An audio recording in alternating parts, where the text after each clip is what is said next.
हाय दोस्तों, आज हम डिस्कस करेंगे स्टीव चैंडलर की किताब 100 वेज टू मोटिवेट योरसेल्फ। और ये 100 तरीक़ों के बारे में बात करती है जिससे आप अपने आप को मोटिवेट कर सकते हैं। आमतौर पर ज़िंदगी में आदमी को कुछ तरीके की बातें पता होती हैं कि किन बातों से आप मोटिवेट हो सकते हैं, पर वो सारी बातें दिमाग में कहीं किसी कोने में पड़ी होती हैं, एकदम से पता नहीं होती हैं। ये किताब आपको ये अपॉर्चुनिटी देती है कि आप इस किताब के कुछ पन्ने पलटेंगे और आपके दिल और दिमाग में मोटिवेशन की चीज़ें और बातें सामने आ जाएंगी। इसके पहले 25 रीज़न्स के बारे में हम ऑलरेडी एक दूसरे वीडियो में बात कर चुके हैं। यहाँ नेक्स्ट 25 मोटिवेशनल थॉट्स के बारे में हम बात करेंगे। तो पहली है कि आप जब डरते हैं तो आपको हमेशा लगता है कि डर आपको मार रहा है, आपकी क्रिएटिविटी को ख़त्म कर रहा है, पर आप देखेंगे कि डर के आगे जीत है। जिस चीज़ से आप लगातार डरते जा रहे हैं कि पता नहीं क्या होगा, उस डर से जैसे ही आप आगे निकलते हैं उसके आगे ही आपको अपनी ज़िंदगी दिखती है। सारे के सारे डर इंसान के अंदर भरे पड़े होते हैं कि मैं ये नहीं कर पाऊँगा, ये नहीं हो पाएगा, ये कैसे करूँगा। कहीं आपने सुना भी होगा कि डर के आगे जीत है। तो जब आप साहस करके इस डर के आगे उस काम को करने के बारे में सोचते हैं तो उसके आगे आपको एक रोमांच मिलता है, एक मोटिवेशन मिलता है कि जहां आपको किसी काम को करने के बारे में डर लग रहा है, आप उस काम को कर डालें, चाहे छोटा करें बट करें। तो जहां आप उस काम को कर डालते हैं उसके आगे आपको मोटिवेशन और ज़्यादा करने के लिए मिलता है। नेक्स्ट थॉट है कि हमारी ज़िंदगी में रिलेशनशिप हर जगह है, हर लेवल पे रिलेशनशिप है, पर अगर हमारा रिलेशनशिप खुद से ही ख़राब है तो हम दूसरों के साथ कैसे एक रिलेशनशिप मेंटेन कर सकते हैं। तो अगर आपका रिलेशनशिप अपने आप से अच्छा है, आप अपने आप में मोटिवेटेड हैं, तो दूसरे लोग तभी तो आपसे जुड़ना चाहेंगे।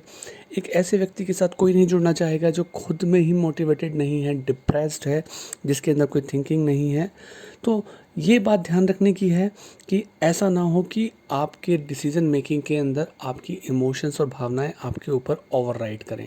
मतलब कि आपका मूड नहीं है, आपको पता है ये काम करना ज़रूरी है, पर आपका मूड नहीं है करने का, आपके इमोशंस नहीं है, आपको अच्छा नहीं लग रहा है। तो आपको यहाँ ये थिंकिंग रखनी पड़ेगी कि चाहे मन करे या ना करे, आपको ये काम करना है। क्योंकि जब आपने बिना इमोशंस के अपने दिमाग से सोचा था कि ये चीज़ मेरी ज़िंदगी के लिए ज़रूरी है, तो आपको इमोशंस के बारे में नहीं सोचना कि इस समय इस काम को करने के लिए मेरा मन कर रहा है या नहीं करना है, आपको वो काम करना है। आपको फीलिंग्स के बारे में नहीं सोचना है, आपको राइट एक्शन के बारे में सोचना है कि ये मेरी ज़िंदगी के लिए ज़रूरी चीज़ है। उसके अलावा थर्ड पॉइंट है कि आपकी सुनने की क्षमता कैसी है, आप इंटरैक्टिव हैं बातचीत करने में। जैसे बहुत से लोगों के बारे में हमें पता होता है कि एक बार ये व्यक्ति आ गया तो ये आके सिर्फ बोलेगा और हमें एक बार वन वे ट्रांसमिशन रहेगा कि बस वो बोल रहा है और हम सुन रहे हैं, हमें पता है वो क्या क्या बोलने वाला है, ये भी पता होता है।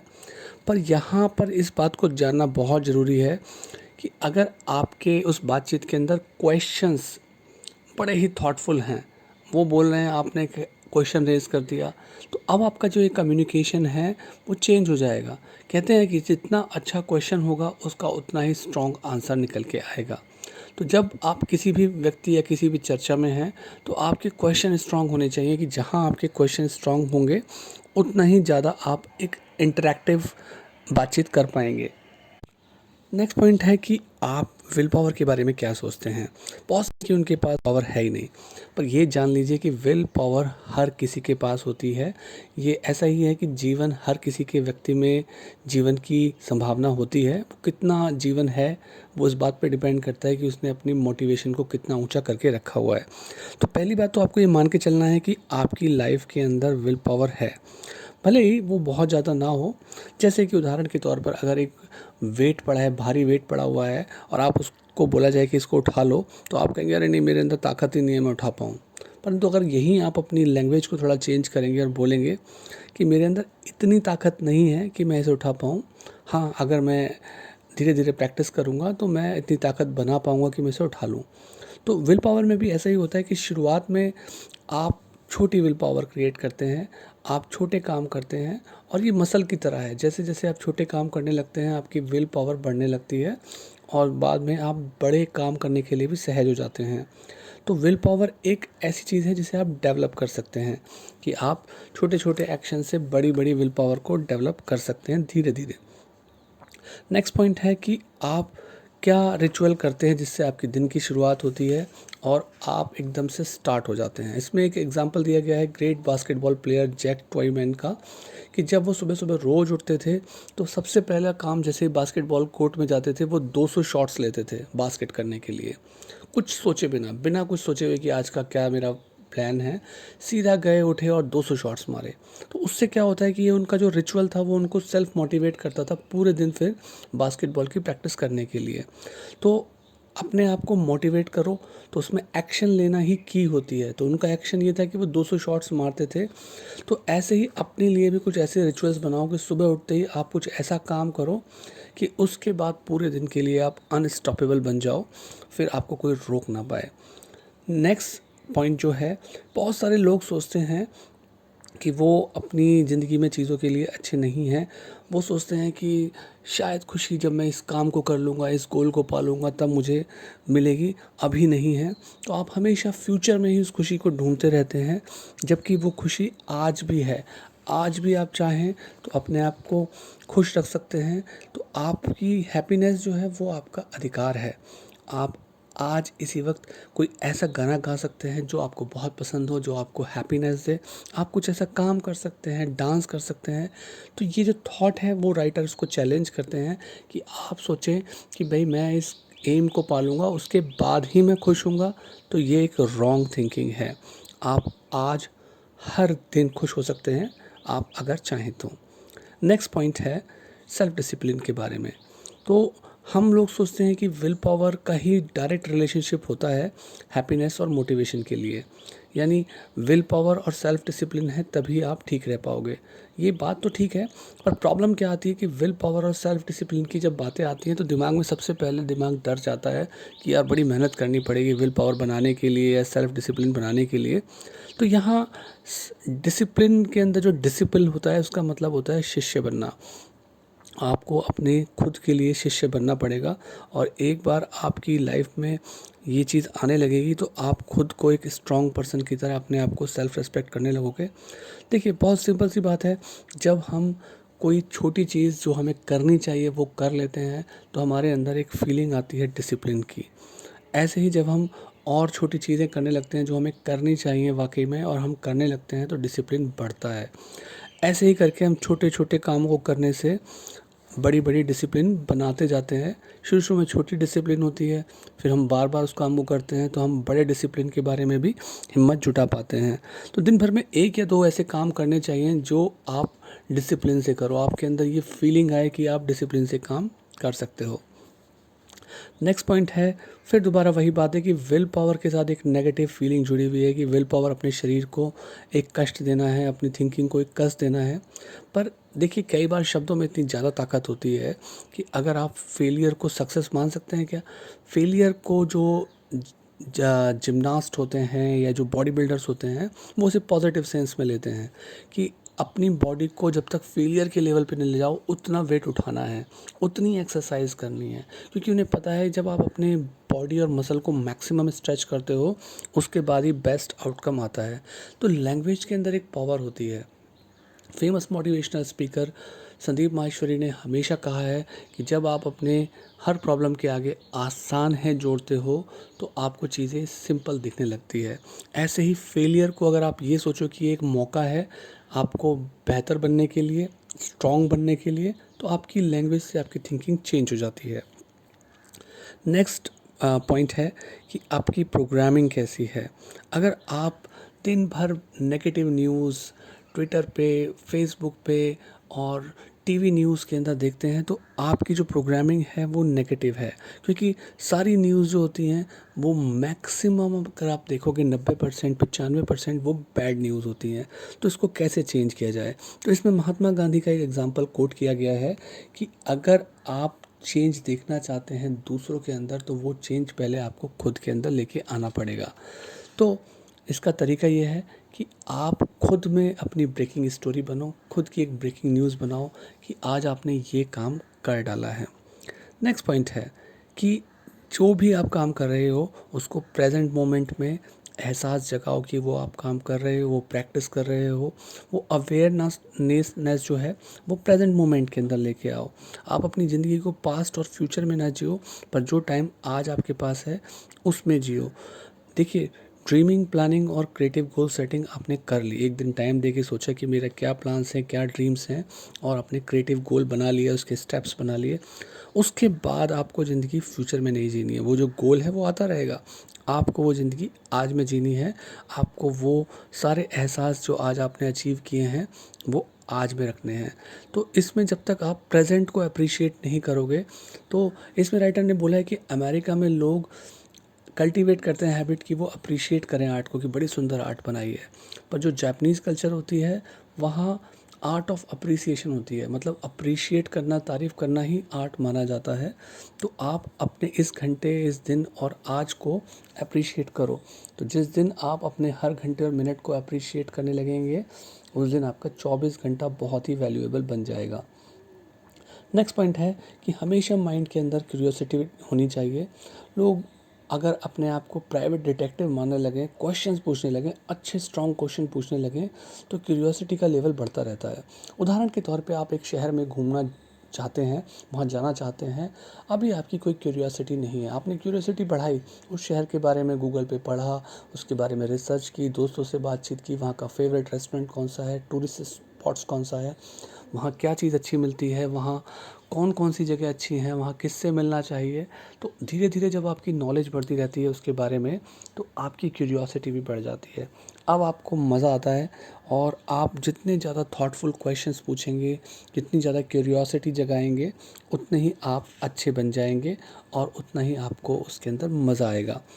तो एक और एग्ज़ाम्पल है, कोच बॉबी नाइट जो हैं, वो हमेशा कहते थे कि आप अगर जीतना चाहते हैं तो उसकी प्रिपरेशन पे आप ध्यान दीजिए, ना कि जीतने के ऊपर।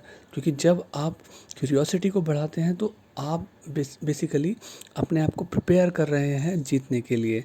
आपकी, जैसे कोई भी आप सेल्स की बात देखेंगे, आपसे एक कस्टमर बात कर रहा है, अगर वो कस्टमर सिर्फ सुन रहा है बात आपकी, तो मे बी आप उसी क्यूरियोसिटी के साथ ये अंदाज़ा लगा सकते हैं कि ये खरीदेगा या नहीं खरीदेगा। अगर वो आपसे लगातार काउंटर क्वेश्चन कर रहा है, अच्छा इसकी क्या खासियत है, क्या चीज़ है, तो कहीं ना कहीं वो उस प्रोडक्ट को लेकर इंटरेस्टेड है, वो उसको खरीद लेगा। नेक्स्ट पॉइंट की बात करते हैं, रिलेशनशिप में शिफ्ट की बात कर रहे हैं हम। सारी की सारी रिलेशनशिप में हमारा हमेशा फोकस होता है अपने बारे में, हमारे लाइफ के गोल हों, हमारे अचीवमेंट हों, हमें क्या अच्छा लगता है, क्या नहीं लगता है। तो ये कहा गया है कि रिलेशनशिप शिफ्ट का मतलब ये होता है कि आप अगर अपने आप से ध्यान हटा के ये देखने लगो कि लोग क्या चाहते हैं, तो सारी की सारी कंसेप्ट्स और सारी की सारी चीज़ें ही बदल जाएंगी। ख़ास तौर से सेल्स में, बिज़नेस के अंदर, अगर आप ये ना देखो कि आपको क्या पसंद है, आप ये देखो कि लोगों को क्या पसंद आएगा, उनकी पसंद के बारे में सोचने लगोगे, तो आउटकम चेंज हो जाएगा, और ऐसा करके आपका थिंकिंग डिफरेंट हो जाएगा। नेक्स्ट पॉइंट है कि आप जब चीज़ों के बारे में देखते हैं कि कोई गोल आपको पाना है, तो आप उसे एक सीधी लाइन की तरह मानते हैं, जबकि हकीकत में ऐसा होता है कि कोई भी सक्सेस की लाइन सीधी लाइन नहीं होती है। स्ट्रेट में आपको कोई सक्सेस नहीं मिलती है, वो एक बम्पी लाइन होती है, जो एक डांस की तरह है कि आप कभी ऊपर जाते हो, आपको अचीवमेंट मिलता है, कभी आपको फेलियर्स मिलते हैं, फिर ऊपर जाते हो, फिर फेलियर्स मिलते हैं। तो ये एक सीधी लाइन नहीं है। तो अब आपके एटीट्यूड पे डिपेंड करता है। अगर आप ऑप्टिमिस्ट हैं तो इस डांस को, ऊपर नीचे जाने को आप एंजॉय करेंगे, आप मानेंगे कि ये पार्ट ऑफ गेम है, ऐसा ही होता है। पर अगर आप पैसिमिस्ट हैं तो आप हमेशा नेगेटिव थिंकिंग रखेंगे कि ये मेरे साथ बुरा क्यों हो रहा है, ये मैं नीचे क्यों जा रहा हूँ, अभी तक तो मैं इतना अच्छा कर रहा था, अब मैं बुरा क्यों कर रहा हूँ। तो ये जो ऑप्टिमिस्ट और पैसिमिस्ट वाली थिंकिंग है, ये आपको परेशान कर सकती है। तो आपको देखना है कि ये, अगर रियलिटी की बात की जाए, तो आपको इस बात को समझना है कि आपकी लाइफ में उतार चढ़ाव आते हैं, सक्सेस के रास्ते में उतार चढ़ाव आते हैं, ये एक बम्पी लाइन है। उसके बाद नेक्स्ट पॉइंट आता है कि अगर हम 3 चीज़ों की बात करें, प्यार, सच और आत्मविश्वास की बात, तो लोग हमेशा प्यार के पीछे भागते हैं, सच के पीछे भागते हैं, और वो सबसे इम्पॉर्टेंट चीज़ जिसे कॉन्फिडेंस बोलते हैं उसको पीछे छोड़ देते हैं। तो राइटर ने यहाँ डॉक्टर ब्रेंडन की एक किताब है, 6 पिलर्स ऑफ सेल्फ इस्टीम, उन्होंने बोला है कि ये इतनी नॉलेजेबल किताब है, अगर इस किताब को पढ़ोगे तो आपको बहुत ज़बरदस्त सेल्फ इम्प्रूवमेंट की फीलिंग आ जाएगी। इस किताब के अंदर इतनी नॉलेज, उसे बार बार पूरी किताब में उन्होंने रिकमेंड किया है। और आखिर में बोला है कि 2 आइडियाज़ किताब के ऐसे हैं ब्रेंडन के, कि जिससे राइटर को पर्सनली बहुत फ़ायदा हुआ था। पहला पॉइंट ये था कि you can not leave a place जहाँ आप कभी गए ही नहीं हैं। मतलब अगर किसी इंसान ने कभी नॉन वेजिटेरियन फूड नहीं खाया है या कभी अल्कोहल नहीं पिया है, तो उसको मतलब वो चीज़ का एहसास ही नहीं होगा कि उस चीज़ के अंदर क्या अच्छाई बुराई है। उसे छोड़ना नहीं पड़ेगा, अगर कोई कहेगा तो। जब शुरू ही नहीं किया तो वो छोड़ेगा क्या। ऐसे ही कि कोई भी आपके पीछे नहीं आ रहा है, कोई भी आपकी रिस्पॉन्सिबिलिटी ले रहा है, कोई भी आपको बचाने नहीं आ रहा है। तो इसका भी एक बड़ा इंटरेस्टिंग सा उन्होंने एक उदाहरण भी दिया कि जब डॉक्टर ब्रेंडन अपनी वर्कशॉप कर रहे थे, तो एक व्यक्ति ने कहा, देखिए आप मुझे बचाने तो आए हैं, तभी तो आप हमें सिखा रहे हैं, आपको हमें मोटिवेट कर रहे हैं। तो डॉक्टर ब्रेंडन ने कहा, नहीं, मैं यहाँ यही बताने के लिए आ रहा हूँ कि no one is coming, you are responsible for your life. आप ही अपनी ज़िंदगी के लिए रिस्पॉन्सिबल हैं। नेक्स्ट पॉइंट की बात करते हैं, जहाँ पे अपने जीवन के उद्देश्य को जानना कि क्या आपकी लाइफ का पर्पज़ है, क्या आपकी सोल का पर्पज़ है, तो आप क्या अपनी सही ज़िंदगी जी रहे हैं। इसका सबसे सिंपल और इजी तरीका है ये पता लगाने का कि आपको अपनी डेथ से कितना डर लगता है। क्या आप मरने से डरते हैं, थोड़ा डरते हैं, बहुत डरते हैं? तो ये बात आपको बता देगी कि आप अपनी लाइफ के पर्पज़ को जी नहीं रहे हैं। अभी भी आपकी लाइफ का जो म्यूज़िक है कहीं ना कहीं आपके अंदर बैठा हुआ है। तो आप जब तक डर रहे हैं, इसका मतलब ये है कि आपने अपनी लाइफ जी नहीं है। और जब आप एक्साइटेड हैं, ये देख रहे हैं कि आप लोगों की हेल्प कर पा रहे हैं, लोगों को हैप्पी बना पा रहे हैं, लोगों को अच्छा महसूस करा रहे हैं, तो जब तक ये नहीं हो पाता है, जब तक आपको अपनी लाइफ का पर्पज़ नहीं मिलता है। जैसे राइटर ने अपना एग्जांपल दिया कि पहले वो अलग अलग बिज़नेस करते थे, कभी भी उनको मज़ा नहीं आया।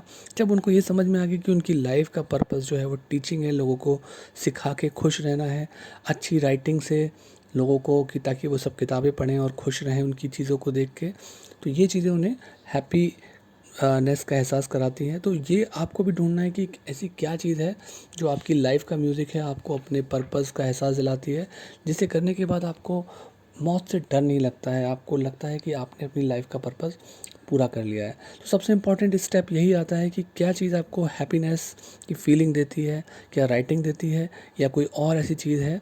तो आप उसे शुरुआत में छोटे से शुरू करो। अगर आप राइटर बनना चाहते हैं तो एक न्यूज़लेटर लिखना शुरू करो, आप एक छोटा सा ब्लॉग लिखना शुरू करो। धीरे धीरे आप अपनी हैप्पीनेस को बढ़ाते चले जाएंगे, अपने पर्पस को पाते चले जाएंगे। और सबसे इम्पॉर्टेंट बात जो राइटर ने बोली है कि अगर आप हैप्पी होकर इस काम को करेंगे तो आप अपनी सफलता को 10 गुना तेज़ी के साथ पालेंगे। तो जो सेल्समैन होते हैं, जो खुश होकर अपने ग्राहक को बेचने की कोशिश करते हैं, वो अपनी सेल को बहुत अच्छे तरीके से कर पाते हैं। नेक्स्ट पॉइंट के ऊपर बात करते हैं कि जब हम छोटे होते हैं तो हमेशा राजा रानी, सुपर हीरोज़ और पता नहीं कौन कौन सी कहानियाँ बनाते रहते हैं।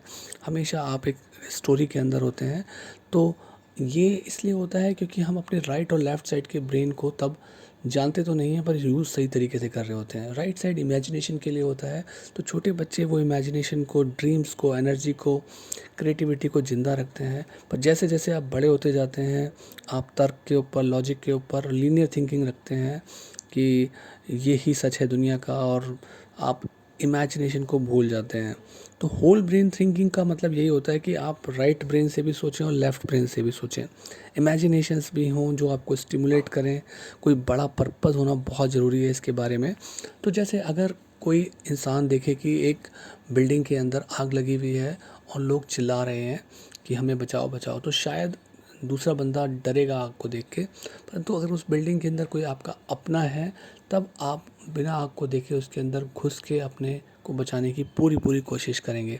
तो यहाँ वो पर्पज़ है कि वो पर्पज़ क्या है जो आपको एक्साइट करे, सेल्फ मोटिवेट करे। तो इसके लिए लेफ़्ट ब्रेन से ज़्यादा अच्छा है कि राइट ब्रेन का यूज़ किया जाए। नेक्स्ट पॉइंट इस पे बात करते हैं। फिर इसमें यही है कि जब लोग हताश होते हैं, निराश होते हैं और सुसाइड की बातें करते हैं, पर जब वो उनकी लाइफ में कोई पर्पज़ आ जाता है तब वो ऐसा नहीं करते हैं। तो इसके बारे में कहा गया है कि लोग जो हैं जब मर जाते हैं तब तक भी वो जो करना चाहते हैं वो नहीं कर पाते हैं। उनका जो म्यूज़िक था, जो मतलब वो करना चाहते थे वो कर ही नहीं पाते हैं, वो ग्रेव्स में ही, उनकी चिता या कब्र में ही चला जाता है उनके साथ जो वो ज़िंदगी भर करना चाहते थे।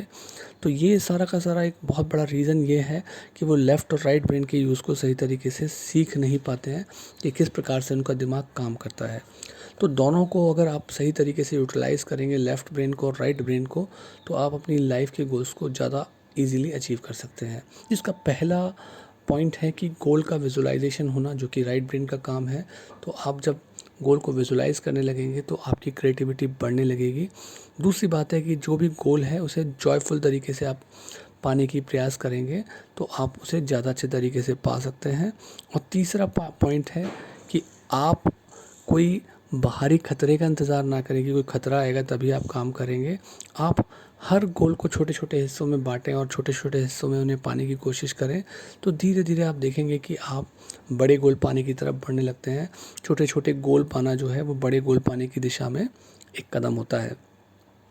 नेक्स्ट पॉइंट की बात करें कि हमने देखा है कि बहुत सारी इमोशनल मूवीज़ या बहुत सारे इमोशनल इंसिडेंट हैं। कोई बच्चा बोरवेल में गिर गया है और उसके बाद उसे निकालने की कोशिश की जा रही है, पूरा देश टीवी पे लगा हुआ देख रहा है, या कोई मैच में जीत गए हैं, या कोई किसी ने बहुत बड़ी उपलब्धि पा ली है तो आंखों से आंसू निकल आए हैं।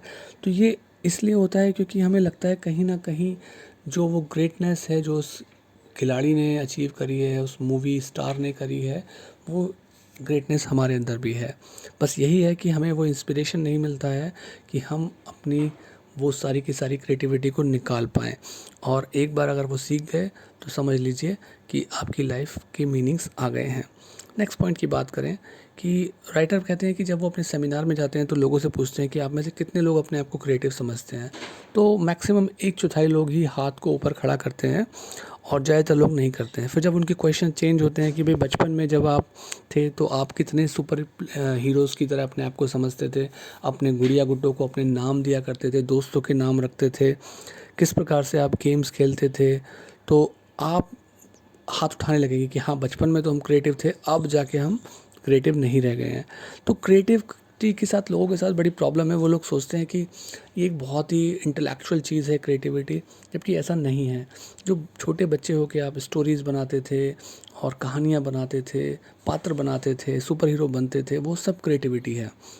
तो फ्रेंच साइकोलॉजिस्ट एमिल कुए कहते हैं कि हमेशा आप जो भी करना चाहते हो, अगर आप उसके साथ साथ ये सोचो कि ये बहुत ईज़ी है करना, तो समझिए कि वो चीज़ें ईज़ी होने लगती हैं। तो जस्ट आप जो भी स्टोरी बना रहे हैं कि आप ये काम करना चाहते हैं, तो आप इसके साथ ये चीज़ एहसास जोड़ना शुरू कर दो कि ये तो बहुत ही ईज़ी है, ईज़िली हो जाएगा। तो आपकी लाइफ के अंदर थिंकिंग का पर्सपेक्टिव चेंज हो जाता है।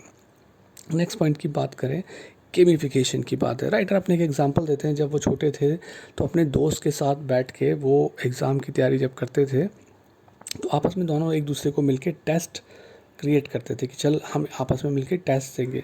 उस सब्जेक्ट के लिए वो क्वेश्चंस क्रिएट करते थे और टफ़ से टफ़ क्वेश्चन सॉल्व करने की कोशिश करते थे। तो वो कहते हैं कि वो एग्ज़ाम से ज़्यादा टफ़ क्वेश्चंस क्रिएट करने की कोशिश करते थे, उन्हें सॉल्व करने के लिए एक गेम क्रिएट करते थे कि देखते हैं कौन कितने क्वेश्चन सॉल्व करेगा। तो उस प्रकार से वो एग्ज़ाम की तैयारी को गेमिफिकेशन कर देते थे, उसे गेम बना लेते थे, तो उन्हें करने में मज़ा आता था। और उसमें रिवॉर्ड और पनिशमेंट दोनों रखते थे कि भाई कौन जीतेगा तो उसको क्या मिलेगा, हारेगा तो क्या होगा। इस प्रकार से वो पढ़ाई को गेमिफाई करते थे, गेमिफिकेशन करते थे। और उनका जो टेस्ट होता था वो असल टेस्ट से ज़्यादा डिफ़िकल्ट होता था। तो एग्ज़ाम में जब वो जाके देखते थे तो उसके मुकाबले उनका टेस्ट ज़्यादा टफ होता था, तो उनको मज़ा आता था करने में कि ये काम हमने कर लिया। तो आप देखेंगे कि अगर जैसे आप किसी सेल्समैन का उदाहरण लें कि अगर उसने अपने टफ़ क्लाइंट को, कि उन्हें पता है कि ये ख़रीदने वाला नहीं है उनसे, उसको उन्होंने एक गेम समझ लिया कि चलो आज इसी को ख़रीदवाते हैं हम सामान। तो आपने उसको चैलेंज की तरह लिया, आपने उसे गेम की तरह लिया, आपने अपने सारे पत्ते खोल खोल के उसको सामने रखे और अल्टीमेटली आपने बेच दिया। तो वो जीतने का एहसास आपको एक गेम के थ्रू आएगा कि आपने टफ़ से टफ़ काम को भी एक गेम की तरह अचीव कर लिया। नेक्स्ट पॉइंट की बात करते हैं मोटिवेशन के लिए कि 2 तरीके के रिलैक्सेशन होते हैं लाइफ में। एक एक्टिव रिलैक्सेशन होता है, एक पैसिव रिलैक्सेशन होता है। जब हम कोई काम कर रहे होते हैं, हम गार्डनिंग कर रहे होते हैं गार्डन में, या फिर हम पेंट कर रहे होते हैं, वीडियो गेम खेल रहे होते हैं, कार्ड्स खेल रहे होते हैं, अपने डॉग के साथ पार्क में वॉक कर रहे होते हैं। तो ये एक्टिव रिलैक्सेशन है कि हम काम भी कर रहे हैं और साथ ही साथ अपने माइंड को रिफ़्रेश भी कर रहे हैं। महान लोग ये काम हमेशा करते रहे हैं। विंस्टन चर्चिल पेंट करके रिलैक्स किया करते थे, पेंटिंग बनाया करते थे। अल्बर्ट आइंस्टीन वायलिन बजाया करते थे। तो इसको इन्होंने यही इसी कंसेप्ट से बताया है कि जब आपका माइंड थक गया है तो आप अपने माइंड को ये नहीं कि आप यूट्यूब पे वीडियो देखे जा रहे हैं, फ़िक्शन की कहानियाँ पढ़ रहे हैं, ड्रिंक कर रहे हैं, स्मोक कर रहे हैं जब तक कि आपका माइंड डल ना हो जाए, ये नहीं। उसके बजाय आप कुछ ऐसा काम करें कि जैसे आप कोई ऐसा वीडियो गेम खेल के आप देखेंगे तो आपको बड़ी फ्रेशनेस लगेगी। तो लोग क्या समझते हैं कि थिंकिंग बहुत ही मुश्किल काम है, तो वो जितना थिंकिंग में जाते हैं, तो अगर आप इस तरीके का कोई भी एक्टिव रिलैक्सेशन अपनी लाइफ में ले आते हैं तो आप अपनी क्रिएटिविटी को बढ़ा लेते हैं। नेक्स्ट पॉइंट की बात करते हैं। ये एक बास्केटबॉल लीजेंड जॉन वुडन के फादर ने एक कोट दी थी कि हर दिन को अपना मास्टरपीस बनाना। जॉन वुडन बहुत ही सक्सेसफुल कोच थे बास्केटबॉल के ऑल टाइम। उन्होंने इसी सेंटेंस को अपनी लाइफ बना लिया कि हर दिन को अपना मास्टरपीस बनाना है। तो अपने सारे प्लेयर्स को वो प्रैक्टिस सेशन में इस प्रकार से ट्रेन करते थे कि आज ही आपका बेस्ट मैच है और आपको आज ही अपनी लाइफ का बेस्ट डे बनाना है। वो फाइनल मैच की बात नहीं करते थे, वो हर दिन को ऐसा बनाते थे। तो उस तरीके से जो पर्सनल ट्रांसफॉर्मेशन होता था वो बहुत ही अच्छा होता था। तो ट्रांसफॉर्मेशन का मतलब ये नहीं है कि रोज़ आप काम नहीं कर पा रहे हैं, आप रोज़ काम करें और बेस्ट करें कि जैसे आपकी ज़िंदगी का ये सबसे बेहतरीन दिन हो। तो उससे जो मोटिवेशन आता है धीरे धीरे करके आप अपनी ज़िंदगी एक शानदार लेवल पर ले आते हैं। नेक्स्ट पॉइंट की बात करते हैं कि अगर हम देखें तो हर प्रॉब्लम का एक सॉल्यूशन होता है और हर सॉल्यूशन के पीछे एक ना एक प्रॉब्लम छुपी हुई है। इस थिंकिंग को इस तरीके से सोचेंगे तो आपका जो थिंकिंग है वो नेक्स्ट लेवल पे चला जाएगा। क्योंकि अगर आप ये समझने लगे कि प्रॉब्लम जो है वो अच्छी है हमारे लिए, ज़्यादातर लोग चाहते हैं कि उनके बच्चों को कोई तकलीफ़ ना हो, परेशानी ना हो, पर आप अगर जानेंगे कि हर बड़ी सफलता के पीछे एक ना एक बड़ी प्रॉब्लम थी, आपने बड़ी प्रॉब्लम सॉल्व की तभी आपको बड़ी सफलता मिली। तो लीजेंडरी इंश्योरेंस जायंट जो थे डब्ल्यू क्लीमेंट स्टोन, वो तो कहा ही करते थे कि जितनी बड़ी प्रॉब्लम है उतनी बड़ी सफलता है। तो आप प्रॉब्लम से डरे ना, इसे मान के चलें कि ये आपके लिए गिफ्ट है। नेक्स्ट पॉइंट की बात करते हैं। इसके अंदर एक दूसरा आइडिया है कि जहाँ पे आप जैसे बहुत सारी आपने इस किताब के अंदर पॉइंट्स पढ़े होंगे जो बहुत ही इंटरेस्टिंग हैं, पावरफुल हैं। तो उनको अगर आप एक गाना समझें कि आपने एक गाना याद कर लिया है और गाने को आप बार बार गुनगुना रहे हैं, तो आप ये सारे जो मोटिवेशन के पॉइंट हैं, 100 पॉइंट्स हैं, अगर उनको बार बार रिवाइज़ करने लगें, जब तक ना करने लगें जब तक कि आपके दिमाग में वो सारे के सारे पॉइंट्स बैठ ना जाएँ, तो अब आपकी थिंकिंग देखिए लाइफ की कितनी ज़बरदस्त हो जाएगी कि अब ये जो सारे फ्रेजेस हैं, ये जो सारी अच्छी बातें हैं आपके दिमाग में हमेशा रहने लगेगी। आमतौर पे एक आदमी की ज़िंदगी में कितनी मोटिवेशनल बातें होती हैं, कुछ 10-20, पर यहाँ 100 बातें दी गई हैं। अगर ये आप बार बार रिवाइंड कर करके बार बार आप इनको सुनते रहेंगे, करते रहेंगे, धीरे धीरे ये सारी बातें आपकी ज़िंदगी में बैठ जाएंगी।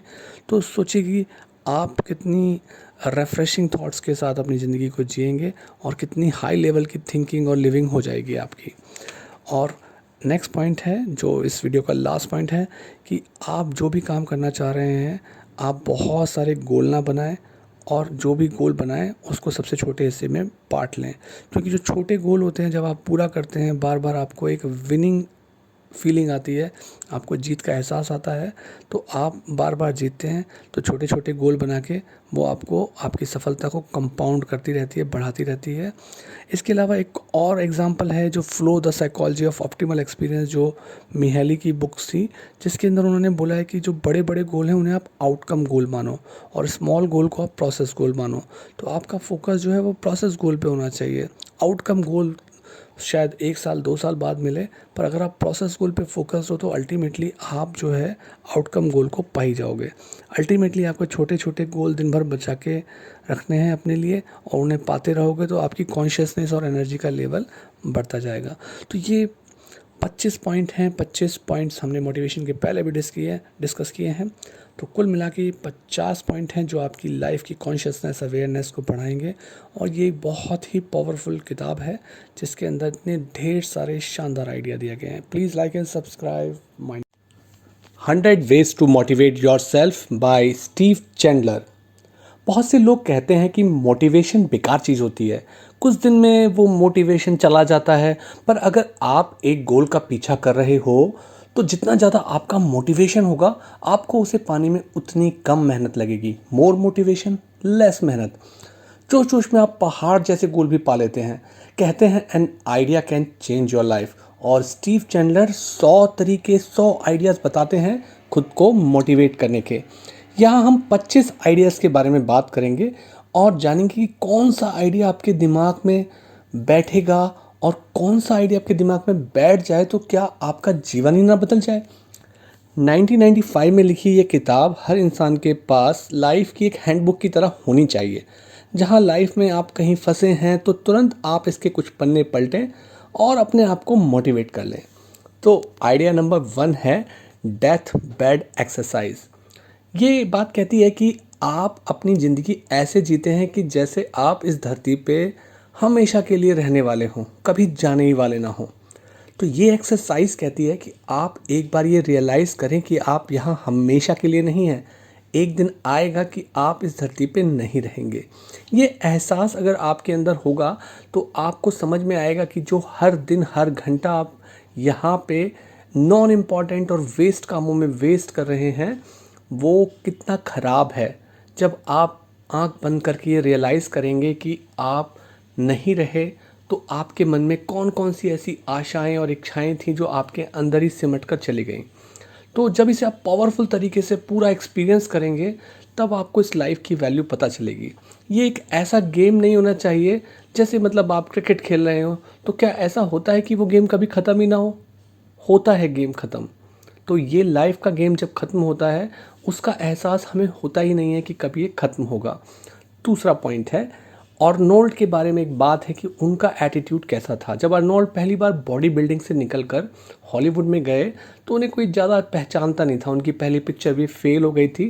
तो वहाँ जब उनका इंटरव्यू लिया गया तो उनसे पूछा गया कि अब आपकी पिक्चर फेल हो गई है तो अब आप क्या करेंगे।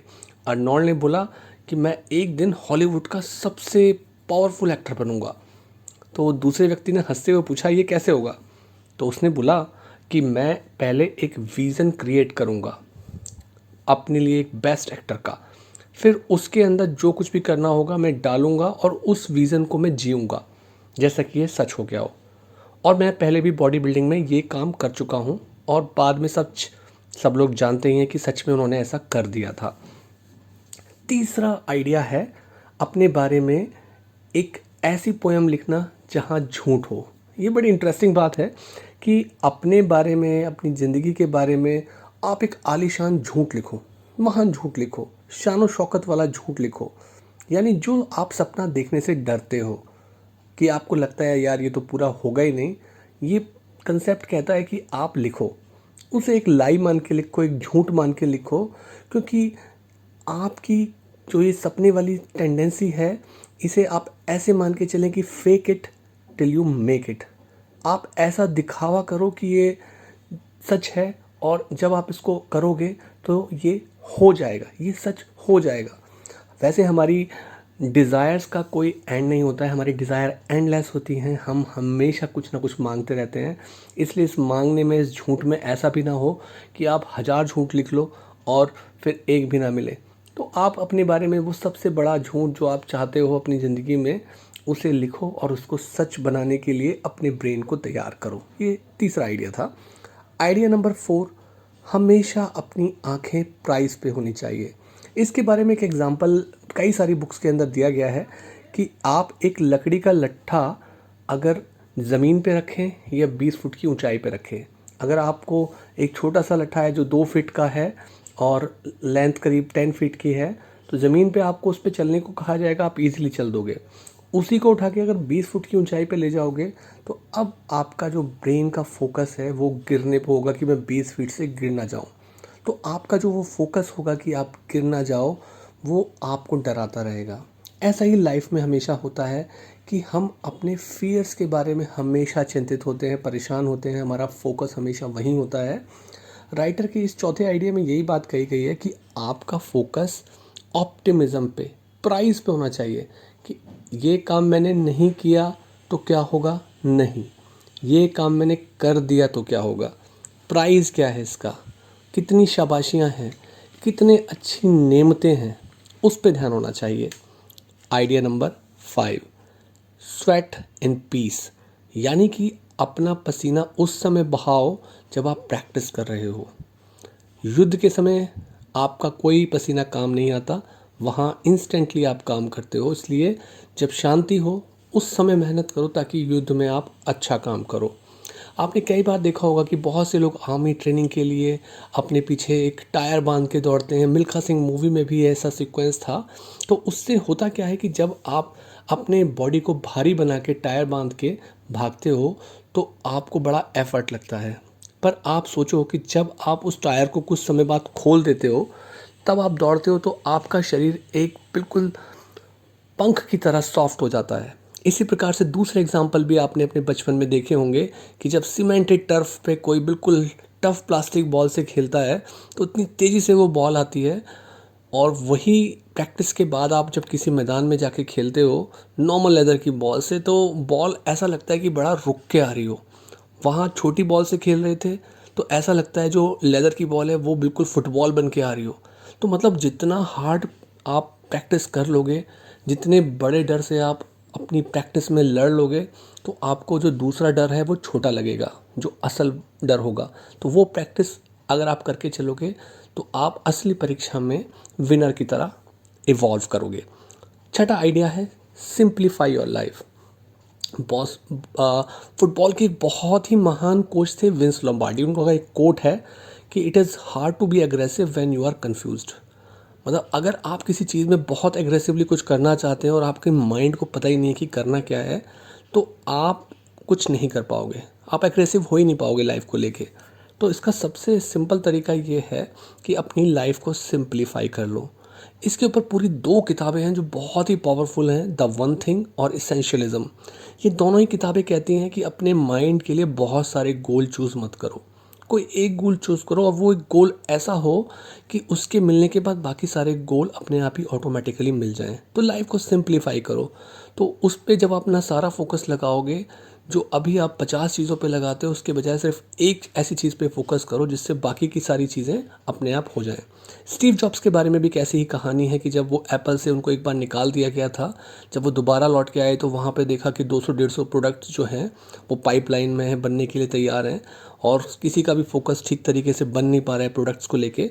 तब स्टीव जॉब्स ने ऐसा ही कुछ किया, उन्होंने बाकी सारे प्रोडक्ट्स हटा के अपने गिने चुने 5-10 प्रोडक्ट के ऊपर काम करना शुरू किया। तो उन्होंने यही बोला था कि आपकी प्रोडक्टिविटी, आपका जो आउटकम है वो इस बात पे डिपेंड नहीं करता है कि आप कितनी बार येस बोलते हो, वो इस बात पे डिपेंड करता है कि आप कितनी बार मना करते हो। आपका दोस्त आया बोला चलो यार चलो घूम के आते हैं, अगर आपका इम्पॉर्टेंट काम पेंडिंग है तो वो नो जो है वो आपकी प्रोडक्टिविटी को बढ़ाएगा। वो यस जो है उसको 10 बार और दोबारा आपको मिलने के, दोबारा आपके टाइम बे टाइम आने के लिए उसको मोटिवेट करेगा। यानी कि वो दोस्त आपके पास बार बार आएगा। तो इसीलिए एक बार जब आप ना कहोगे उसको समझ में आ जाएगा कि नहीं अब ये इम्पॉर्टेंट काम करता है, तब ये नहीं जाता है किसी ऐसे घूमने के लिए, तो वो अगली बार नहीं आएगा। सो सिंपल गोल हो, एक ही गोल हो जिससे सब कुछ मिल जाए, लाइफ को सिंप्लीफाई करना। 7 आइडिया, लॉस्ट गोल्ड देखना। मतलब हम कई बार चीज़ें देख नहीं पाते हैं जैसे कि वो होती हैं, हम चीज़ें वैसी देखते हैं जैसे हम होते हैं। मतलब कि एक पार्टी में दो लोग गए, एक आदमी को वो पार्टी बड़ी मस्त लगी, सब लोग बड़े अच्छे लगे, सारा खाना बड़ा अच्छा लगा। दूसरा आदमी जो मन से दुखी था, घर से ही लड़ झगड़ के आया था, वहाँ भी उसने देखा सब चीज़ें, सारे के सारे वेटर ख़राब, लोगों से बातचीत करने में मज़ा नहीं आया, तो उसी के लिए वही पार्टी जो पहले इंसान के लिए अच्छी थी वो बुरी हो गई। मतलब ये सुंदरता हमारी आँखों में है। अगर हम मन से दुखी हैं, उदास हैं, तो हमें कोई खुश कर नहीं सकता। तो बहुत सारी हर दिन के अंदर मिलियंस पॉसिबिलिटी होती हैं कि हम उस दिन को एक शानदार और ऐसा दिन बना सकते हैं कि जहाँ पर बहुत सारी पॉजिटिव चीज़ें हों, या हम उस दिन को ऐसा बना सकते हैं कि जहाँ सब कुछ बेकार हो। तो ये चॉइस हमारे पास है कि हम वहाँ पर पेसिमिज़म देखते हैं, निराशा देखते हैं, या ऑप्टिमिज़म देखते हैं। छोटे छोटे गोल बनाओ, उन्हें अचीव करो तो दिन अच्छा गुजरना ही है। Idea number 8, where what are your button off push. मतलब कि हम सबको पता होता है कि किस कंडीशन में हम अच्छा काम करते हैं और किस कंडीशन में नहीं करते हैं। जैसे कंप्यूटर में ढेरों सारे बटन होते हैं, अगर किसी इंसान को पता ही ना हो कि उनका यूज़ किस प्रकार से करा जाए तो डेफ़िनेटली वो उसके सामने पज़ल्ड रहेगा, उसको समझ में ही नहीं आएगा कैसे काम करना है। बट अगर आपको अपने बारे में नॉलेज है कि आपके सामने अगर ये स्थिति आती है तो आपको बड़ा अच्छा लगता है और आप अच्छा काम करते हो। आपको पता है कौन से गाने आपको मोटिवेट करते हैं, कौन सी मूवी को देख के आप चार्ज अप हो जाते हो, कौन से यूट्यूब वीडियो से आपको बड़ी पॉजिटिविटी मिलती है, कौन सी किताब एक बार आपने कुछ लाइनें पढ़ी और हमेशा आप मोटिवेट हो जाते हो, कौन से व्यक्ति से मिलते हो, किस जगह जाते हो घूमने जहाँ आप एकदम से अप हो जाते हो। तो ये जो सारी लिस्ट है, ये जो सारी बातें हैं जो आपको मोटिवेट करती हैं, जो आपकी स्पिरिट को बताती हैं कि आप किस प्रकार के व्यक्ति हो और किन बातों से आप दुखी हो जाते हो। तो आपको अपने बटन्स पता है कि क्या बटन आपके ऊपर काम करते हैं, तो उसकी एक लिस्ट होनी चाहिए और आपको उन्हीं बटन्स को ज़्यादा दबाना चाहिए जो आपको ऊपर उठाते हैं। Idea number 9, track record of A finisher. कई बार ऐसा होता है कि लोग जो हैं इतनी सारी किताबें वीडियो देख के सोचते हैं कि एफर्मेशंस करके हमारी लाइफ बदल जाएगी। यस, एफर्मेशंस कुछ हद तक काम करते हैं, पर एफर्मेशंस ऐसा ही है कि जैसे आप बोलो कि मैं कंप्यूटर सीखना चाहता हूँ, मैं कंप्यूटर सीखना चाहता हूँ, मैं कंप्यूटर सीखना चाहता हूँ, तो क्या आप सीख पाएंगे? मैं भी थोड़ी बहुत आपके अंदर आशा है कि शायद मैं कभी सीख लूँगा, पर अगर आपने उसमें बटन दबाने शुरू किए, किसी से गाइडेंस लेना शुरू किया, कोई कोर्स ज्वाइन किया, तो अब आप पहले नौसिखिए होगे, फिर थोड़ा सीखोगे, फिर थोड़ा और सीखोगे और आप आखिर में सीख जाओगे। तो आपको अपना ट्रैक रिकॉर्ड बनाना है। आपको ये नहीं कहना कि यार इस चीज़ के बाद मैं हमेशा ऐसा ही करता हूँ, ये चीज़ में तो मैं हमेशा बोर ही हो जाता हूँ। आपको वो ट्रैक रिकॉर्ड चेंज करना है, वो एक्सपीरियंस क्रिएट करना है। चाहे उसके लिए शुरुआत आप छोटी करो, छोटी छोटी विंस इकट्ठी करो, अपना ट्रैक रिकॉर्ड बनाओ कि मैं इस काम को, कंप्यूटर को नहीं जानता था, रोज़ मैंने 10-10 मिनट सीखना शुरू किया और 1 महीने बाद मैं अब इतना अच्छा ये चीज़ सीख चुका हूँ। So that is how you create your track record. Idea number 10, love the unexpected. हमें क्रिएटिविटी के बारे में हमेशा लगता है कि पता नहीं क्या चीज़ होती है क्रिएटिविटी, कैसे होती है। हमें अपने आसपास के सारे लोग लगता है कि तो बड़े क्रिएटिव हैं, पर क्रिएटिविटी का मतलब वो नहीं है कि आपने कुछ ओरिजिनल प्रोडक्ट बनाया है। क्रिएटिविटी का मतलब है कि कुछ ऐसी चीज़ जिसके बारे में आपने सोचा ही ना हो। जैसे नमकीन जलेबी, जलेबी आपने हज़ारों बार देखी होगी, बट क्रिएटिविटी है कि उसके अंदर नमकीन हो और वो टेस्टी लगे। तो ये एक फ्यूज़न हो गया, जो चीज़ पहले से ऑलरेडी आ चुकी है, एग्जिस्टेंस में है, उसके अंदर आपने एक नया ट्विस्ट दिया और क्रिएटिविटी कर दी। तो कभी अपने बारे में ये नहीं सोचना कि मेरा दिमाग आर्टिस्टिक नहीं है, मैं क्रिएटिव नहीं हूँ। तो ये पॉसिबिलिटी हमेशा रहेगी कि आप हमेशा क्रिएटिव हो सकते हो और उसके लिए सिर्फ यही करना है कि अनएक्सपेक्टेड कुछ करना है। आइडिया नंबर 11, मास्टर की। मास्टर की का मतलब है कि कई सारी किताबें, कई सारे वीडियो ऐसे होते हैं जो बड़े लाइफ चेंजिंग होते हैं, आपकी लाइफ को चेंज कर देते हैं। जैसे कि ये बुक जिसके अंदर 100 आइडिया दे रखे हैं कि आपको चेंज करने के लिए, या कोई ऐसा प्रोफेशनल कोर्स हो सकता है, या कोई ऐसा गुण हो सकता है जैसे कि सेल्फ डिसिप्लिन, जहां आप अपने आप को डिसिप्लिन करके अपने लेवल को हमेशा बढ़ा सकते हो। तो ऐसी मास्टर की जो है कई बार हमें हमेशा नहीं पता होती। आप अगर बहुत सारे महान लोगों की जीवनी देखोगे तो उन जीवनियों में जाके भी आपको ये पता लगेगा कि एक ऐसी किताब उन्होंने किसी खास टाइम अपने जीवन में पढ़ी थी, तो उसने उनके पूरे जीवन को बदल दिया, उनकी सोच को बदल दिया, उनकी कंसेप्ट्स को बदल दिया। तो आपकी वो मास्टर की कहाँ छुपी है, वो ढूंढने के लिए आपको बाहर के सारे ज्ञान के अंदर जाना है, जब तक कि आपको वो मास्टर की ना मिल जाए। Idea number 12, library on wheels. कई सारे लोग होते हैं जो दिन में काम पे जाते हैं, रात को काम से लौटते हैं, दिन भर उनका ड्राइविंग में, बसेस में, ट्रेन्स में निकल जाता है, वॉकिंग टाइम होता है बहुत सारा। तो आज की डेट में इस चीज़ के लिए इतनी सारी ऑडियो बुक्स हो गई हैं कि उनमें वो पढ़ के ढेर सारी सूचनाएं, ढेर सारी बातें जान सकते हैं। लाइक इस वीडियो के अंदर भी हम 25 आइडियाज़ के बारे में बात कर रहे हैं। बहुत सारे रास्ते में आते हुए मोटिवेशनल सॉन्ग हो सकते हैं जो आपको खुशी का एहसास करा सकते हैं। बहुत सारी न्यूज़ हो सकती हैं जो आपको नेगेटिव कर सकती हैं, जिन्हें आपको नहीं सुनना है, चाहे आप रास्ते में हो या घर पे हो। सो हम अपने आप को प्रोग्राम कर सकते हैं, जब हम ड्राइविंग कर रहे हों, जब हम बस में सफ़र कर रहे हों, हम ट्रैवल कर रहे हों, तो इस अपॉर्चुनिटी को समझना। ब्रायन ट्रेसी इसके बारे में हमेशा कहते हैं कि जब आप ड्राइविंग कर रहे हो तो आप इतना कुछ पढ़ सकते हो कि आप एक यूनिवर्सिटी के कोर्स को अपने ड्राइविंग टाइम में ख़त्म कर सकते हो। एक नहीं कई यूनिवर्सिटी कोर्सेज को कर सकते हो, कई स्किल सीख सकते हो, तो उसको वेस्ट नहीं करना है। आइडिया नंबर 13 है प्लान योर वर्क। एक बहुत ही फेमस कोट है कि 1 घंटा प्लानिंग का 3 घंटे आपके एग्जीक्यूशन के बचाता है। यानी 1 घंटा आपने प्लान कर दिया तो जिस काम को करने में पहले 3 घंटे लगते वो आप 1 घंटे में ही कर देते हो, या हो सकता है 15 मिनट में कर दो। तो इससे आपकी प्रोडक्टिविटी बढ़ जाती है, बहुत कम समय में आप बहुत ज़्यादा करते हो और ये आपको और ज़्यादा काम करने के लिए मोटिवेट करती है। Idea number 14, bounce your thoughts. Basketball में जो लोग खेलते होंगे या खेलते हुए देखा होगा, उन्होंने देखा होगा कि आप बॉल को बार बार ज़मीन पे मारते हो और एक हाथ से ड्रिबलिंग करते हो। और अगर आप बहुत अच्छे प्लेयर बनना चाहते हो तो आप अगर अपने दोनों हाथों से ड्रिबल करना सीख जाओ उतने ही अच्छे तरीके से जितने आप अपने लेफ़्ट हैंड से करते हो या राइट हैंड से करते हो, तो आप दूसरे प्लेयर को काफ़ी चकमा दे सकते हो, अपनी स्किल को काफ़ी सुधार सकते हो। यही बास्केटबॉल वाली बात हमारी ज़िंदगी पर भी उतरती है, जहाँ आप अपनी लाइफ में ऑप्टिमिज़्म को बढ़ा सकते हो।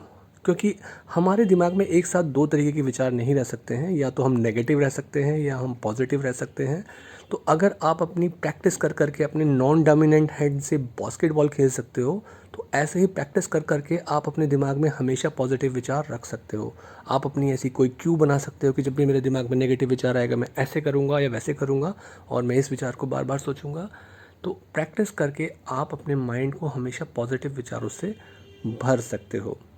Idea number 15, light your lazy dynamite. Henry Ford ने एक बार एक बात कही थी कि कोई भी काम ऐसा नहीं हो सकता है जिसको नहीं किया जा सके। आपको सिर्फ इतना करना है, इतना जानना है कि उस बड़े से काम को बहुत छोटे छोटे पीसेस में तोड़ लेना है और फिर धीरे धीरे उस काम को शुरू करना है। जैसे एक लेज़ी लाइन डायनामाइट होता है कि शुरू में आपने चिंगारी लगाई, धीरे धीरे धीरे धीरे चलती गई और बाद में एक बड़ा धमाका हुआ। उसी तरीके से आप धीरे धीरे स्टार्ट स्लो करो, इजी करो, और करते करते करते जब आप रेगुलरिटी में आ जाते हो तो आप एक बड़ा धमाका कर ही लेते हो, जैसे ही आपकी फायर में कैचिंग आ जाती है। इवन थिंकिंग में भी ऐसा हो सकता है कि शुरुआत में कोई चीज़ बहुत मुश्किल लग रही है तो आप स्लो मोशन में उसको देखो, इमेजिन करो, और धीरे धीरे आप उसको बड़े पावरफुल तरीके से देखना शुरू कर सकते हो। Idea number 16, choose the happy few. बहुत सारे लोग ऐसे होते हैं जो आपको उठाते हैं। कहते हैं कि आपके आसपास के रहने वाले 5 लोग आपकी ज़िंदगी को बनाते और बिगाड़ते हैं, वही आपके सारे के सारे अच्छे और बुरे गुण के लिए रिस्पॉन्सिबल होते हैं। वो आपके दोस्त, फैमिली मेम्बर्स, आपका पार्टनर, जो भी हो वो हो सकते हैं। तो आपको वो लिस्ट बनानी है कि ऐसे कौन से दोस्त, फैमिली मेम्बर और पार्टनर हैं कि जो आपको मोटिवेट करते हैं, आपको बेहतर बनने में मदद करते हैं। तो उन्हीं के साथ ज़्यादा रहना शुरू करो और बाकियों को नेग्लेक्ट करना स्टार्ट कर दो। Idea number 17, learn to play role. आपने देखा होगा कि जब कोई बहुत ही पावरफुल एक्टर कोई एक्टिंग करता है तो वो एक्टिंग करते करते हमें लगता है कि जैसे कि असली में वो उसी किरदार के अंदर खो गया हो। हम कहते हैं यार क्या एक्टिंग करी है इसने, कितना अच्छा एक्ट किया है। अमिताभ की एक्टिंग का जवाब नहीं, शाहरुख की एक्टिंग या सलमान की एक्टिंग का जवाब नहीं। हमें सच लगता है कि सच में ये ऐसा ही करेक्टर होगा। बट ये होता कैसा है, जब आप जैसा एक्ट करते हो वैसे आप बन जाते हो। अगर आप कॉन्फिडेंट एक्ट करोगे हमेशा तो आप कॉन्फिडेंट बन जाओगे। अगर आप लो कॉन्फिडेंस वाला एक्ट करोगे तो आप वैसे ही बन जाते हो। होता क्या है, उसमें ज़्यादा रिहर्सल्स लगती हैं, अच्छा बनने में भी, बुरा बनने में भी। अगर आप की आदत बन गई है हमेशा रोने वाले इंसान की, हर बात पे आप रो देते हो, तो आप वैसे ही ईजिली बन जाते हो। अगर आपको बड़ी से बड़ी परेशानियों को मजाक में उड़ाने की आदत है तो आप उतने ही स्ट्रॉन्ग पर्सन बन जाते हो, ज़्यादा रिहर्सल्स लगती हैं। आइडिया नंबर 18 है don't just do something, sit there. कई बार क्या होता है, आपने नोटिस किया होगा कि आप टॉयलेट में बैठे और एक बड़ा ही शानदार सा आइडिया आ गया, नहाते नहाते आपको एकदम से बड़ा अच्छा आइडिया आ गया, आप घूमने के लिए निकले, दूर तक घूम के आए और बहुत अच्छी बात आपके दिमाग में आ गई। तो कई बार हम लाइफ में फंस जाते हैं, हमें समझ में नहीं आता क्या करें, इस प्रॉब्लम से कैसे निकलें, क्या करें। तो इसमें कहा गया है कि आपको वो शांत समय चाहिए होता है। ऐसा नहीं कि आप काम पे जा रहे हैं, सब जगह कर रहे हैं और आपको समझ में ही नहीं आ रहा, काम करे जा रहे हैं और आपके माइंड में कन्फ्यूज़न घूमते जा रहा है। लॉन्ग वॉक पे निकल जाओ, लॉन्ग ड्राइव पे निकल जाओ और अपने ब्रेन को, अपने सबकॉन्शियस माइंड को ये जिम्मेदारी दे दो कि जब तक हम घूमते रहेंगे, जब तक कि तुम मुझे सॉल्यूशन नहीं दोगे। तो ऐसा करने पे आप अक्सर देखेंगे जब आप शांति में जाते हैं, आप रिलैक्सेशन में जाते हैं तो आपके दिमाग में कोई ना कोई एक अच्छा शानदार आइडिया या सॉल्यूशन निकल कर बाहर आ जाता है। Idea number 19, use your brain chemical. क्या चीज़ करने में आपको मज़ा आता है? क्या चीज़ आपको पैशनेटिक लगती है? कहाँ आप खुश होते हो, टाइम का पता ही नहीं चलता है, गाते नाचते हुए कहाँ जाके आपकी बॉडी की केमिस्ट्री बदल जाती हो। इसके ऊपर एक बड़ी अच्छी बुक के अंदर एक एग्जांपल दिया था कि एक लड़की ऑफिस से शाम को लौट के घर पहुंची, मदर को बोला मैं आज खाना भी नहीं खाऊंगी, जाके अपने रूम में गई और अपने शूज़ भी नहीं उतारे और लेट के सो गई। तभी फ़ोन की घंटी बजी, उसके बॉयफ्रेंड का फ़ोन आया कि मेरे के पास 2 टिकट्स हैं, बहुत ही शानदार डिस्को है, नया खुला है और उसका खाना अमेजिंग है। उसने कूदते हुए तुरंत जाके अपने आप को तैयार किया और रेडी होके वो पहुंची वहाँ क्लब में और रात के 3 बजे तक वहाँ पर अपने फ्रेंड के साथ डांस किया, एन्जॉय किया और 3 बजे घर लौटते हुए भी उसके अंदर एक्साइटमेंट था, कोई नींद नहीं थी। तो आपके ब्रेन केमिकल्स कहाँ काम करते हैं? अगर आपने किसी बारे में, किसी काम के बारे में कुछ फ़नी करना सीख लिया है, मतलब कि अगर आपका कोई रफ़ से रफ़ काम है और जिसे देख के कोई भी बोर हो जाए, उसके अंदर भी कुछ मज़ेदार बात आपने ढूँढ ली है, तो समझ लिए कि आपने अपने आप को सेल्फ मोटिवेट करना सीख लिया है। आपकी ब्रेन केमिस्ट्री हमेशा के लिए बदल ही जानी है। So use your brain chemicals कि कहाँ आप खुश होते हो। आइडिया नंबर 20 है, लीव हाई स्कूल फॉरएवर। हमने हमेशा देखा होगा कि जब छोटे थे तो हमेशा सुपर हीरो बनने के सपने देखा करते थे, बड़ी से बड़ी चीज़ें करने के, उड़ने के सपने देखा करते थे। और जैसे जैसे हाई स्कूल के करीब आते हैं, लोग समझा समझा के, दिखा दिखा के कि अरे अभी पढ़ना पड़ेगा, अभी ये करना पड़ेगा, अभी वो करना पड़ेगा, डराना शुरू कर देते हैं। तो धीरे धीरे हमें डर लगना शुरू हो जाता है। किसी क्लास में हम हाथ खड़ा करना बंद कर देते हैं, कोई सवाल पूछने के लिए हम डरते हैं कहीं इंसल्ट ना हो जाए। किसी मीटिंग में भी नहीं हाथ खड़ा करते, किसी कॉन्फ्रेंस में भी नहीं करते, कहीं हमारी इंसल्ट ना हो जाए। तो ये डर बढ़ता जाता है, लगातार बढ़ता जाता है। सॉल्यूशन यही है कि हम सोचते हैं कि वो क्या सोचेगा और वो भी यही सोचता है कि हम क्या सोचेंगे। तो कब तक आप इस ट्रैप में फंसे रहेंगे? इस चीज़ को समझना ही इसका पहला सॉल्यूशन है। तो ये जो हाई स्कूल मेंटेलिटी हम डेवलप करते हैं, ज़रूरत है दोबारा से बच्चे बनने की, नए बड़े सपने देखने की, उनके साथ साथ जीने की और रहने की। आइडिया नंबर 21 है, learn to lose your cool. ये इसी बात का लास्ट पॉइंट का ही एक एक्सटेंशन है कि जहाँ आप बिंदास और बेफिक्री से रहते हो, तो तभी हमें ज़िंदगी का जो शानदार चेहरा है वो दिखता है कि सोच सोच के मरने से कोई फ़ायदा नहीं है कि वो क्या सोचेगा कि मैं क्या सोच रहा हूँ और तू क्या सोचेगा कि मैं इतना खुश क्यों हूँ। तो ये सोच ही बेकार है। बिंदास रहना, मस्त रहना और जो एक फेमस डायलॉग है, जा सिमरन जी ले अपनी ज़िंदगी, उस चीज़ को जीना। अपने आप को मस्त बिंदास रखना। गाड़ी में गाना सुनते हुए जा रहे हो तो ज़ोर से डांस करना, कहीं भी मौका मिले पार्टी कर लेना। Idea number 22, kill your television. तो एक बड़ी अच्छी सी कोट है कि किस साइड आप रहना चाहते हो स्क्रीन के। एक तरफ वो लोग हैं जिनको आप टीवी पे देख रहे हो, जिसके लिए उन्हें लाखों करोड़ों रुपए मिलते हैं। दूसरी तरफ आप हो जो अपनी कुछ हज़ार या लाख की जॉब के बाद अपना सारा टाइम उसमें वेस्ट कर रहे हो। उसमें आने वाली मैक्सिमम न्यूज़ नेगेटिविटी से भरी हुई होती हैं, उसने उसका ये कर दिया, उसने उसका ये कर दिया और आपका माइंड ख़राब हो गया। आप सोचो कि इसका सब्स्टिट्यूशन क्या हो सकता है। अगर आप देखो कि आज आपने एक टीवी प्रोग्राम देखा, उसके बदले में आपने सोचा कि मैं इस अच्छी किताब को पढ़ूंगा, इसको ख़त्म करूंगा, इसको फिनिश करूंगा। एक हफ्ते बाद आप देखेंगे कि उस टीवी प्रोग्राम की कोई वैल्यू आपके माइंड में रुकती ही नहीं है और उस शानदार बुक की पढ़ी हुई वैल्यू आपकी लाइफ में हमेशा ठहर जाती है। जैसे कि इस बुक जिसके बारे में हम बात कर रहे हैं, ये जो 25 आइडिया हम डिस्कस कर रहे हैं, इनको आप कभी भी रिवाइज़ करके देखेंगे, एकदम से फ्रेशनेस आएगी। जानते सब हैं पर ये हमेशा आपको फ्रेशनेस का एहसास कराएंगे। Idea number 23, break out of your soul cage. बहुत सारे प्रोडक्ट और सर्विस हमारी ज़िंदगी में को आरामदायक बनाते हैं। मतलब सारे प्रोडक्ट और सर्विसेज का पर्पज़ ये होता है कि हमारी ज़िंदगी को आरामदायक बनाना, कंफर्टेबल बनाना। पर हम चैलेंज एक्सेप्ट नहीं करते हैं। सच बात देखा जाए तो जब कोई चैलेंज आता है तब हम अपने आप को स्ट्रेच करते हैं, उस चैलेंज से उभरने के लिए अपने आप को ग्रो करते हैं। असली ग्रोथ तभी होती है जब कोई चैलेंज आता है, जब कोई प्रॉब्लम आती है, तभी हम अपने लेवल से ऊपर का काम करते हैं, तभी हम बेहतर बनते हैं, तभी हम नए एक्सपीरियंसेस लेते हैं। तो चैलेंजेस का वेलकम करना सीखना बहुत ज़रूरी है और हमेशा अपनी कंफर्ट जोन से बाहर निकल के काम करना हमेशा हमें ग्रो कराएगा, हमें अच्छा बनाएगा। तो जो ये हमारी सोल केज है, हमारी कंफर्ट जोन है, इससे बाहर निकल के काम करना हमारी लाइफ में बहुत अच्छा मोटिवेशन लेके आती है। Run your own way. Idea number 24, run your own place.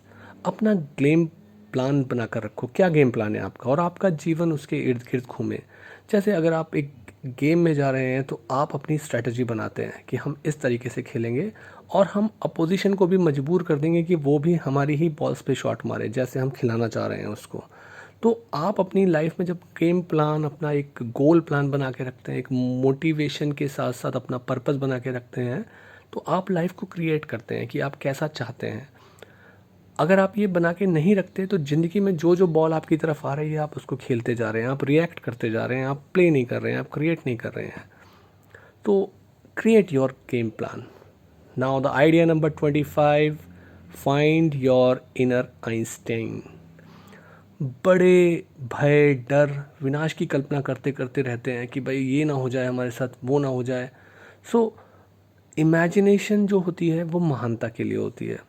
Normally जैसे जैसे हम हाई स्कूल के बाद बड़े होते जाते हैं तो हमारे दिमाग में सब तरीके के डर और भय रहते हैं जो हमारी ज़िंदगी को क्रिएट कर रहे होते हैं, रिएक्ट कर रहे होते हैं हम उनके ऊपर।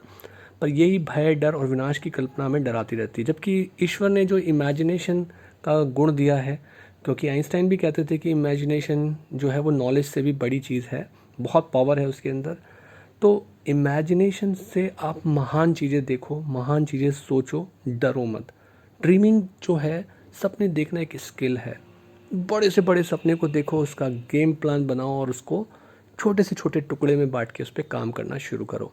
सो आई होप कि स्टीव चैंडलर के ये जो 25 आइडियाज़ हैं, जो कि उस बुक के अंदर बहुत सारी खूबसूरत स्टोरीज़ के अंदर पिरोए हुए हैं, जो उन्होंने पर्सनल अपने उसमें कुछ कॉन्टेक्स्ट, कुछ बातें भी साथ में जोड़ी गई हैं, उनके साथ साथ ये सारी बातें बताई हैं, और उनके समझाने का तरीका बहुत ही शानदार है। ये एक ऐसी हैंडबुक है जो हमेशा आपके पास रखी हो, मार्क्ड हो कि इसके अंदर ये काम की बात है, जो आप कभी भी पढ़ें और एकदम से वो आपको मोटिवेशन का इग्निशन दे दे, आपकी गाड़ी में एकदम से करंट दौड़ जाए।